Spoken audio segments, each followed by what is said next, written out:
होती है। आपको पता है मैं हमेशा डब्बे के जो पैकेज मसाले हैं उनको अवॉइड करती हूँ। घर के मसाले जो हैं वो आपकी सेहत के लिए, जायकों के लिए बहुत अच्छे हैं। अब अच्छी तरह 7 मिनट तक भुनाई करने के बाद मैंने इसमें ऐड कर दी यखनी। जब इस यखनी को 4 से 5 मिनट बॉयल आ जाए तो फिर आपने आधा टीस्पून इसमें काली मिर्च का पाउडर और 1 टीस्पून भरकर गरम मसाला पाउडर ऐड कर देना है और इसको मज़ीद 2 मिनट के लिए दम दे देना है ताकि इन मसालों का फ्लेवर भी जो है पायों में अच्छे से आ जाए। और ये देखिए जनाब, बेहतरीन किस्म के आपके जो पाए हैं वो रेडी हो चुके हैं।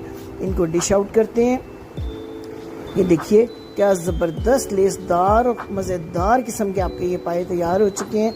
गर्मा गर्म रोटियों के साथ एंजॉय करें। हमें अपनी दुआओं में याद रखें। उम्मीद है आपको हमारी रेसिपी पसंद आई होगी, तो हमारे चैनल को सब्सक्राइब करना मत भूलिएगा। शेयर कीजिएगा फ्रेंड्स और फैमिली के साथ। Thank you for watching. अल्लाह हाफिज़।